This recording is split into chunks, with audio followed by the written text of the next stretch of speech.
The law of attraction says what you think about, you bring about. But in the interest of doing shadow work, you have to go into your deepest, darkest fears. So doesn't that attract more of those deepest, darkest fears into your life? Let's talk about how shadow work and the law of attraction intersect, okay?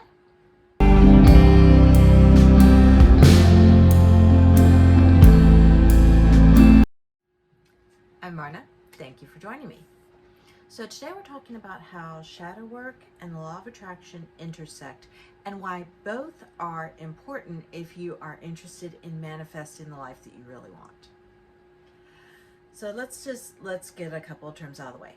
Manifestation, law of attraction is what you focus on, you are inviting into your life energetically, you have made room for in your life energetically, and you are bringing to you. Shadow work is when you are looking at the events in your life that are still unconsciously affecting you and your behavior and preventing you from getting your manifestations to come in. So how do these two things relate to each other? I mean, if you're focusing on the bad thing that's keeping your manifestation from happening, aren't you inviting more of that energy in to prevent the manifestation from happening more? Isn't that how it works? Not quite. You see, this has to be done in stages. Before we can successfully manifest in the life we deserve, we have to energetically make room for that life to exist for us. That's basic law of attraction. In order to make that energetic room, it's important that we do the deep dive and do the shadow work so that we open up our lives to bringing in this new thing. So what exactly is shadow work? What is this deep dive that I'm talking about? All of us have events in our past that we subconsciously responded to by creating a subset of ourselves. This subset is like it's like an automated computer program. If X, then Y.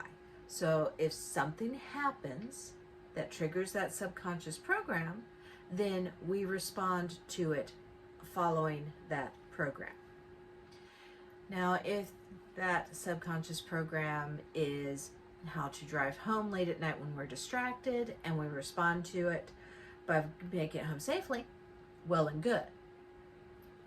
But when that subconscious program is how to avoid repeating a past hurt by avoiding the situation in an unhealthy manner, that's not so good. So if your subroutine that you're running on a subconscious level is, as a child, you were laughed at because you weren't good at math.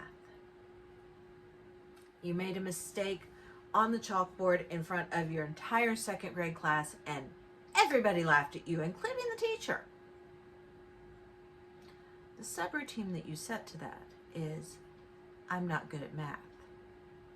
And after that, you start setting yourself up for failure so that you will no longer be put on display where someone can see that you are not good at math. Now, it doesn't matter if you're actually good with numbers or not.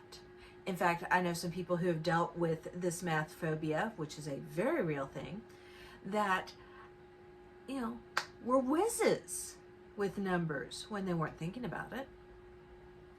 But if there is any possibility of being graded on their work, of someone seeing what they were doing, of being put in a position of vulnerability because of those numbers, forget it. That subconscious routine would kick in, I'm not good at math, and it would completely shut down. So what do we do about this? If you are trying to manifest in a life where you are working with large numbers, say large amounts of money, but you have this subconscious routine running that you are not good at math, You can't work with those large amounts of money because you're not good at math. Therefore, not being good at math is going to prevent that large amount of money from manifesting in your life. What you have to do at that point is address the wound that you have been subconsciously carrying and never healed. You have to go back to that memory of standing in front of your second grade class while everyone laughed at you. And you have to be able to comfort that inner self. You have to be able to provide the support that you did not physically receive at that time. Now remember, for your subconscious brain, there is no past, there is no future, there's only the now. Which means that when you're doing shadow work, whatever memory you're facing is the now. Now, when you are having to essentially do time travel so that you can comfort yourself as a second grader, the fact that there's only the now works in your favor.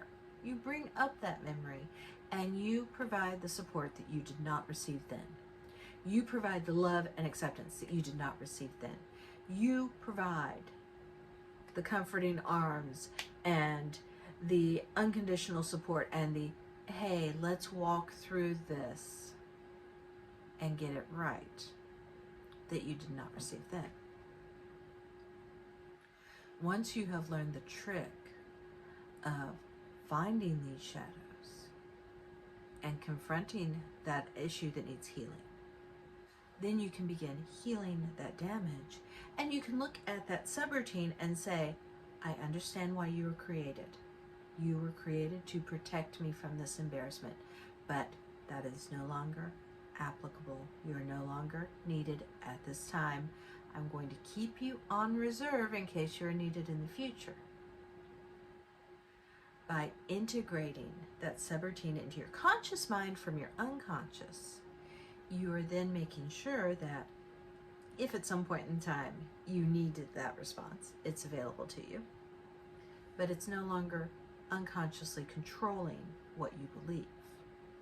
By removing that belief that you're not good with math, then you're opening yourself up to the large sums of money coming in, where you'll need to have those accounting skills in action so that you can make sure you do your taxes right next year. So basically what it boils down to is you need to do both, but you need to do them in the right order. Face your inner problems first. Do the shadow work first. Energetically open yourself up to having something new come in by removing those subconscious blockages. And this is, it's really easy to say. It's a lot harder to do. Once you do that, then using the law of attraction can bring in these new energies in your life. Now, the reason I'm going into all of this is I am in the process right now of launching a program specifically geared towards rooting out those subroutines, addressing the shadow. It's an 8-week-long course, and I will be happy to help you identify a particular shadow, figure out the root cause of it, address that cause, and then remove that shadow from your subconscious into your conscious mind so that you can now control it and your manifestations can work better. If you would be interested in being part of this program, let me know. marnarenee@gmail.com. I'm sure you guys have all heard me say that before. And I'm Marna. Thank you for joining me. I will see you in the next video. Boober would like to remind you to please boop the like button. Thank you.